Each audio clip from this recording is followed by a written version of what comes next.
Hurricane Irma's devastation in the Caribbean. Vice correspondent Antonia Hylton joins us now. She spent time in the U.S. Virgin Islands.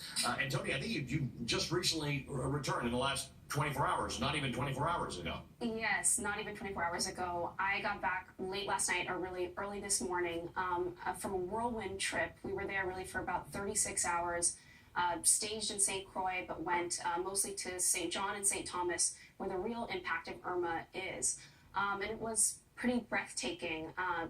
The thought that kind of kept recurring throughout the day for me all day yesterday as we were first on St. John and then moved to St. Thomas was, if you didn't know that a hurricane had been through, you would have thought that these two islands were lit on fire. That's truly what the sort of structural and environmental impact looks like there right now. You spoke to a woman who survived the storm. I want to play part of that. We don't have that video yet. When you spent those 36 hours there, was it the damage? Because when we look at the Florida Keys, there's a lot of damage. But what we're hearing about the Virgin Islands is the lawlessness. The looting there isn't just people looking for food. It seems much worse. So in the U.S. Virgin Islands, I spoke pretty extensively with the governor and some officials from FEMA about this. And there isn't really as much of a sense of lawlessness. There's been a lot of reports out of the British Virgin Islands of this. 3 ATMs were stolen, but actually ended up being recovered by police. And there were some burglaries in people's homes because many of these homes were, walls blown right off, doors smashed down to the ground. And so some belongings were taken. But these social media reports of people going around house to house, terrorizing folks, armed people in the streets, that isn't the case.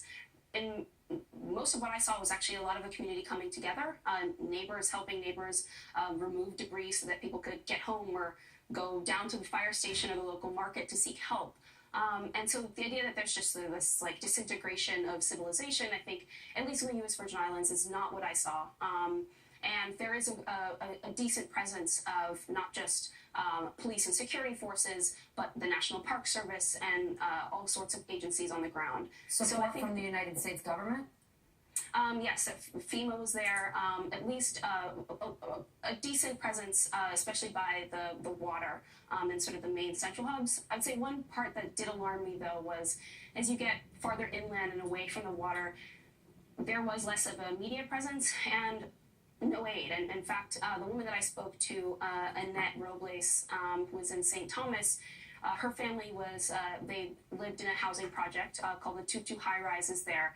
And they said that they had not seen a single agency, no one from the Red Cross, no volunteer organization, no officers had stopped by. But their housing project was some of the most wild destruction that I saw in my time there. Entire walls were blown out. Residents told me that they had clung to toilets and to closets as almost 200-mile-per-hour winds whipped through their homes. And they were, farther inland, and they told me they had yet to receive any help with debris or anything else. Antonia, we do have the video of that conversation you had. Let's just play a little bit of it. It was terrifying. A lot of wind. The wind was like it was just making music. Whew. The walls started going. It's okay. You can take your time. Nobody hasn't come to us as yet. No one. FEMA hasn't come to you? FEMA hasn't come.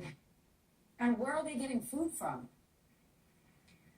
So, there's a couple answers to that.